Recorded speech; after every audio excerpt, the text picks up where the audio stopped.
Hello and welcome back. Hello. We're back with our daily Bible reading, and we are in Matthew chapter 15. We are. And if you've been following along with us, Matthew has been making some big deals about Jesus. Certainly has. Critical deals, things that make or break whether we're going to have a relationship with God or not. Yeah, and Jesus, once again, for people to follow Jesus and get in line with Jesus, there's a whole lot of fulfillment things that the Old Testament said the Messiah would be, that Jesus has to fulfill. And here he goes doing it. And Matthew's purpose is to show, and this was fulfilled, and this was fulfilled, and this was fulfilled. And so Jesus is their Messiah, their King, and that says a lot about who he is, how they should respond to him, and our relationship with God, as you brought up. Exactly, because if he is that, then there's no question for that. You do what he says. Yeah, as he'll say later, if you've seen me, you've seen the Father. Right, those kinds of things. And why do you call me Lord, Lord, and do not do the things that I say? If he is who he is, then there's only one reasonable response, and that's, what do you want me to do? Yep. And so we're coming off the kingdom parables where Jesus is telling us what kingdom life looks like. Heart stuff. Heart stuff.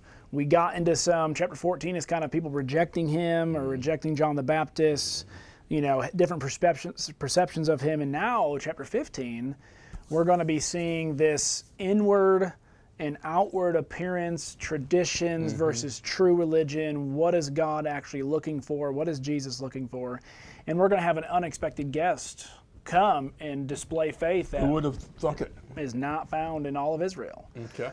I remember reading years and years ago on traditions of the Jews that scholars often will make a distinction between the religion of Moses and Judaism. Yeah. That Judaism, as they would style it, is fashioned by the Jews themselves with their own rules and regulations, as opposed to Moses, which was what God gave Moses. Well, that's I think where a lot of us come into issues with is when you're reading a lot of times when Paul or Jesus is actually attacking the Jews and the way they're following the law, the law was not producing that. No, that was not the problem. God did not give them the law for them to turn out to be these secluded, inclusive, rejecting Gentile. It wasn't meant to do that. Even in Ephesians 2, where it talks about how there's that dividing wall, they allowed the law to be a dividing law. They did. It didn't have to be that way. No. That dividing wall isn't even prescribed in the Old Testament. No. They just...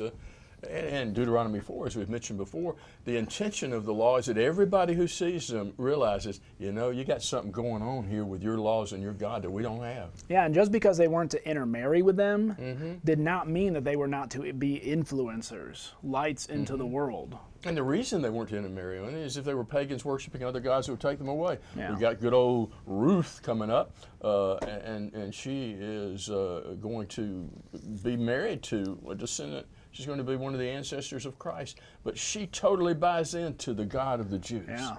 We got Tamar, the Canaanite, which we're going to see a Canaanite woman pop up again here. Oh, you spoiled the I know, I spoiled it. I know. All right, let's start reading. Then some Pharisees and Scribes. Scribes were the professional lawyers. The law book was the Bible. And these scribes are scribes that are with the Pharisees. Everybody had their own scribes, so they're of the same ilk. Came to Jesus from Jerusalem and said, so we're going to have some heavyweight challenges to Jesus here from the big boys who manage the law. Why do your disciples break the tradition of the elders? For they do not wash their hands when they eat bread. So maybe we can just kind of say a little bit about that, because it kind of starts off a little strange. Well, in the traditions of the elders, it's interesting that they actually admit these are the traditions of the elders. But earlier they talk about breaking the commandments, and they built these hedges around the Torah. Why do we call them hedges? Explain that to the people. Well, a hedge is a protection, right? And so let's say there's something here and you want to keep people away from it. Right. Let's say a sin. Yeah, a sin. And you set up things that don't even allow people around it. And I use this illustration often with kids and a stove. You got a hot stove. And so when kids are young, you want to set up hedges. Yeah. Don't go even near the stove. Well, when they get older, the law, the thing that's going to harm them is touching the stove. Right. Not being near it. They're not going to be able to cook if you keep that up, because they can't get near the stove. Not being near it, not being around it, none of those things. And so what the Jews would do to try to help Israel, well, if they don't want to break this sin, we'll stop them from doing this activity that could potentially And next thing you know, we got another one and another one and another one. Yeah, and then you've got a hedge that's around that hedge, which is around the hedge. You lose sight of what the law was. And you may have heard it this way in our modern day lingo, slippery slope. Slippery slope. That has some wisdom, but it can be taken too far. And what we do is there's a commandment of God, and maybe we perceive every time I've seen someone do this activity, next thing you know, this is the next. Don't stop it back there. That doesn't necessarily mean this thing is wrong. No, not at all. But there is the potential for this thing to lead to this thing. Right. And what I have found is normally the people who go from here to here, they were trying to get here in the first place, and this is stop number one. Yeah. Right? Yeah. You know, a lot of like when you're trying to bring in, let's say, foreign doctrines or teachings, you start off slowly. Yeah. And so why do all the churches that end up here look like here first? Because they had to start somewhere. Right. But someone was pushing that. Yeah, that's not really a slippery slope. That's the slope they were deliberately going down. Yeah, they built that slope. Yeah, it went, oh no, look at what's happened. So we got to be careful ourselves, though this wisdom, though we bring in, this is wise to not do this. If God didn't say it was a sin to do this. So God knows his business well enough to tell you what he needs you to know? Is that what you're saying? And so one of the things that I've always taught while teaching how to study the Bible class is never make wisdom a law, unless God has made wisdom a law. Now, wisdom is a principle. Wisdom is something that God has put in place for us to be able to protect ourselves. As long as it's God's, great. But if God never said this thing is not wrong, we got to be careful of us not saying something is wrong. Sabbath, we talked about that. We'll talk about it some more. Jesus will tell a guy, take up your bed and walk. Yeah. Now, talk about a slippery slope. Yeah. I mean, on the Sabbath. That's a walk right there. But it's not a problem for Jesus because he realizes, no, it's not a problem. This guy's not going to start breaking the Sabbath willy-nilly. There's a functional reason for him taking up his bed and walking. Yep. So anyway, there we go. Washing hands, that doesn't mean they were like really sanitary. They had a ritual of washing hands to where you had to wash your hands a certain way to be holy and pious and make sure your hands got all that crud from the Gentiles and Samaritans and whatever else might have come their way off of you before you can eat. So it had nothing to do with like dirt. No, it's not like when my grandmother said, did you wash your hands? This is a ritualistic thing. Yeah. And he answered them, and here he comes right back up because they've said tradition of the elders. And that's what he says. Why do you yourselves transgress the commandment of God for the sake of your tradition? Yeah. For God, he's going to explain that. For God said, honor your father and mother. One of the 10. He who speaks evil of father and mother will be put to death. Pretty serious stuff. But you say, whoever says to his father or mother, whatever I have that would help you has been given to God, Korban, if you will. He is not to honor his father and mother. And by this you invalidated the word of God for the sake of your tradition. So in their piousness, they would say, well, we're going to take this money and reserve it for something for God. But God said, no, you use that to take care of your mama and daddy. So they had no right to do that. Yeah, I mean, they're doing, perception-wise, wow. Look how holy they are. They're given to God. Yet, God has always desired things like honoring your father and mother, taking care of the poor, right? Pure and undefiled religion, James would say, is to visit the widows and the orphans. And if you say, well, I'm too busy for God to do what God has said what religion is, what I really desire. And man, they had squirrely ways of getting around everything. And this is more than just saying hello. Yeah. He's gotten to the point of hello, because it's just messed everything up. You hypocrites. Rightly did Isaiah prophesy of you. So this isn't a new thing, if you will. No. This people honors me with their lips, but their heart, there's that heart thing again, is far away from me. But in vain do they worship me, teaching as doctrines the precepts of men. After Jesus called the crowd to him, he said to them, hear and understand. Jesus wants more than just words are being processed by your brain. He wants you to understand it. It is not what enters into the mouth that defiles the man, but what proceeds out of the mouth, words. This defiles the man. They were so caught up on ceremonial defilement, they didn't see their hearts were corrupt and defiled. Well, even when you go back to the Old Testament and God says, do not intermarry. And at a point in Israel's, let's say, infancy, he was even saying, get them out of your, like, don't be in contact with them. But the contact itself, it's kind of like the stove illustration, was not what God didn't think if you touched it, oh, you're unclean. It was what that Canaanite, especially with their religion and with their way of life, would have done to Israel. And it did do. It did, yes. It did. So it's not but this washing would have been, oh, you may have touched a Gentile. You may have touched something that a Gentile touched, or a Canaanite. God never had that in mind. No, and which is interesting. He uses a Canaanite in line. Oh, my. We're getting there. Then the disciples came and said to him, do you know that the Pharisees were offended when they heard this statement? Yes. I love this. Well, yeah, you know, I did. But he answered and said, every plant which my heavenly Father did not plant shall be uprooted.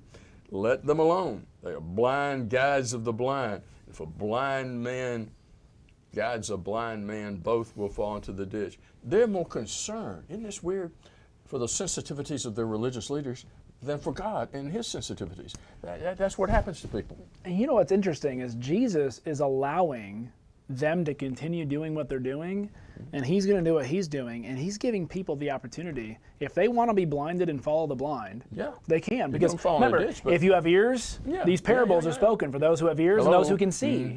So Jesus is just going to allow what's false to continue and what's true to continue, and those who are really looking, asking, seeking, knocking, as we'd say in a sense, they're going to hone in on Jesus' words and realize this is the real deal. Now, Thessalonian correspondence talks about God sending a strong delusion, and this is allowing people. If that's where you want to go, okay, at some point, you know, I can't do anything about it. It's only going to get worse, but I'm turning you loose. Well, remember back in 1 Kings where, you know, there was all those 400 false prophets, and the king was kind of like, is there another prophet who you can tell? He could tell. There was just too much unison and obedience of the king. Is there another? Well, what do you want to hear, king? We'll tell you. He's like, well, there's another prophet, but he always speaks evil against me. And when he gave it, Jehoshaphat was like, yeah, I believe this one. Ahaz went in the battle anyway and died, but he gave them the opportunity. You had truth and you had the deception. Which one are you going to choose? There's a certain way in which a certain kind of popularity is nothing to do with Christianity. Having it where everybody speaks well of us, it boils Christianity down to nothing. So that nobody can be upset with it because there's nothing to be upset with. Truth, it will upset people. It will. Peter said to him, explain the parable to us. Jesus said, are you still lacking understanding? So here's the apostle. He says, you guys, you don't get it yet. Now they're going to get it, but still. And that one should have been an easy one. I know. This come on. Are you still lacking in understanding? Do you not understand that everything that goes into the mouth passes into the stomach? He's getting really simple here. And interestingly enough, probably medically, they probably did not understand that. Probably they didn't. Like, so he's giving a little what is a stomach? We too. have so much idea of what a stomach does and how, intestines, small intestines. They don't get that in school. And is eliminated. Okay. We know what that means. Food, and next thing you know, you're getting rid of it. But the things that proceed out of the mouth come from the heart. Those defile the man. For out of the heart come evil thoughts, murders, adulteries, fornications, thefts, false witness, slanders. These are the things which defile the man, but to eat with unwashed hands does not defile the man. So a lot of these ritual ceremonial, if they have nothing beneficial for the inner man, then they're really nothing. Like what goes in your body, what's on your hand, what you come in contact with. Even a lot of if they killed an animal, right? One of the reasons why God had a lot of if you touch blood, go wash it or you're unclean is just so you don't go kill everybody, physically. But it really had nothing to do spiritually. No, there was a functional thing. There were people who were unclean, but also still in a right relationship with God, like a woman when she's on her period. She's unclean, but that had nothing to do with her relationship with God. No, she didn't have to check out with God and then come back in later. Yeah, and they should have got that. They should have. Because it's pretty the symbolism of the blood and the significance of that in various ways. Yeah. Okay, that mystery guest that you keep throwing little hints at. All right, here we go. And Jesus went away from there and withdrew to the district of Tyre and Sidon, which he brought up earlier. Remember, they would have repented it. his preaching. Pagan territory. Yeah. And behold, a Canaanite woman, which I love the way either Jesus did this or Matthew structured this, of going right from, because once again, we talked about the traditions of the elders washing hands would have cleansed themselves of a Canaanite. And Jesus goes right to the Canaanites after. I'm going to show you how much. And behold, the Canaanite woman from the region came out and was crying, have mercy on me, O Lord, Son of David. So this is loud stuff. But this is a Canaanite woman. I know. Who's paying attention to her? She's disruptive. But look what she's saying. She's recognizing him as the Son of David. Yes. There's something about this. She really, really, really does, because she knows he can do stuff. But what does she know about the Son of David in Jewish ways? What does she know about that title? Has she heard it? Is she hearing people saying it? They have inadvertently, certainly not because they were trying to, let her get some influence from God just by letting his name be out there. And they've not picked up on, right in the middle of it, what she picks up on the periphery. Yeah, so she sees something. She calls him Lord, Son of David, which Lord can be a respectful term, sir, or that kind of thing. My daughter is severely oppressed by a demon. Okay, here's a mama. Mama bear. And okay, let's read it because I'm gonna. But he did not answer her a word. And his disciples came and begged him, saying, "Send her away, for she is crying out after us." Don't you love it when people ignore you? Yeah, and if someone ignores you, what do? Who needs it? You get upset, you get mad, or you walk away. This woman has a need. So I'm talking to you. He has a need. She has a need, and she knows Jesus, at least right now, is the only person that she has met and heard about who can take care of that need. Yeah. Her daughter is dying. She is going to do what it takes. Watch, So that's more important to her than her pride? Is that what you're saying? Yeah. He answered, it says, I was sent only to the lost sheep of the house of Israel. But she came and knelt before him, saying, Lord, help me. She does not care who he was for. Call me whatever you want, say whatever you want. I need help. He answered and said, it is not right to take children's bread and throw it to the dogs. Now, let's talk about the dogs for a second. Yeah. Once again, could be a dog is not necessarily always a bad term. No, Puppy. but it certainly has been used as one. But if you go read Old Testament literature, like the Psalms, Psalm 22:6, for example, 1 Samuel 17, dog was a representative of an enemy of Israel, and the Canaanites were enemies of Israel. Yeah. And Canaanites knew that. There's this long-standing history. They understood. Yes. They don't get along. He says, you're an enemy of the people that I'm here technically to save. And he knows her response. Like, he knows her well enough. He knows why she's there. And this is a display for everybody. Because remember what the disciples just said, hey, did you know you offended the Pharisees? And they got all upset. He just offended her, and guess what she's going to do? She's not going to. She's going to smugly withdraw. She said, yes, Lord. Even the dogs eat the crumbs. Okay, I'm a dog, but that fall from their master's table. If I could transpose this lady's heart into every member of the Lord's body, you could not build buildings big enough to keep us all in. No, they would not be deterred. And the excuses, this goes on, remember, this kind of goes back to our soil parable. What are you going to let stop the seed of the Word of God from growing? Sometimes it's the cares of everyday life. Sometimes it's money. Sometimes it's whatever it may be. And people have so many. People, they didn't get the recognition they thought they ought to get. No. They didn't get the appreciation. I was called a bad name. Yeah. So and so said such and such, and even if they did, that's really so and so's problem. That's not your problem. You still need Jesus. Yes. And she understood. She still needed Jesus, no matter what name she was going to be called, no matter how she was. She knew Jesus was the only one. And once again, a mother's love for their kids is unique in many ways. And I love Jesus here. Jesus answered her, "O woman." And this is really where you get to the heart of Jesus. He was not calling her a dog. He was not trying to make her feel bad. No. He was the shock and awe factor. And for him to now turn around and say what he's about to say, everybody saw, everybody can now recognize. Far from dismissing her and all that other stuff, he's going to say something wonderful. Great is your faith. Be it done for you as you desire. And her daughter was healed instantly.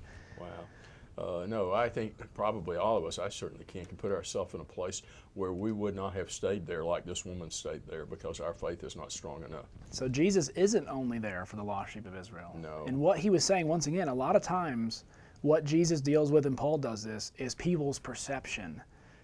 The Pharisees, he's the Messiah for Israel, so he's only here for our benefit. No. Nations, Gentiles, Canaanites, women, children. Israel was there to be a benefit for everybody, not to hog it. And ultimately Israel will be spiritual Israel, those of faith. So and nationality doesn't matter anymore. Yeah.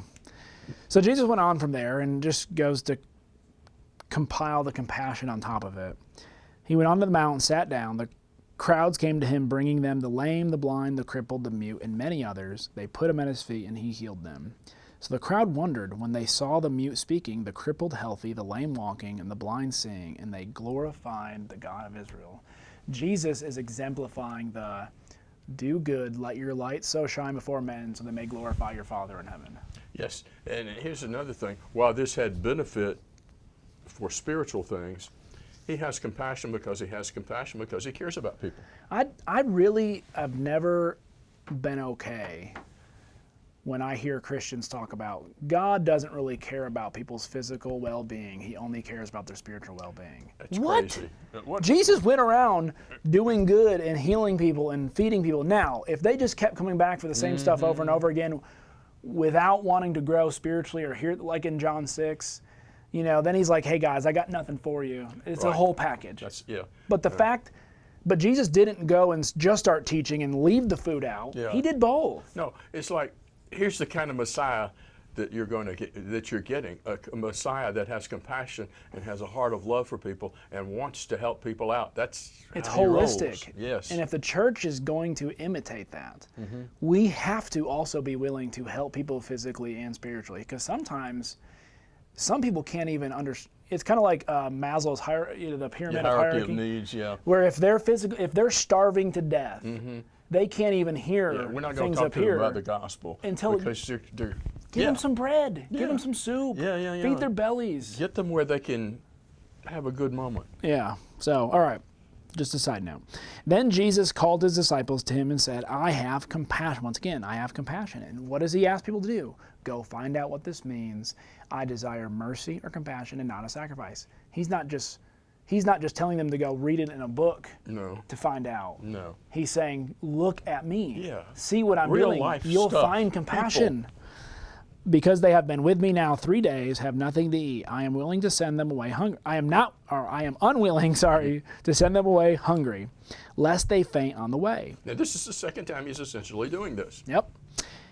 And the disciples, where are we going to get enough bread? Are you kidding me?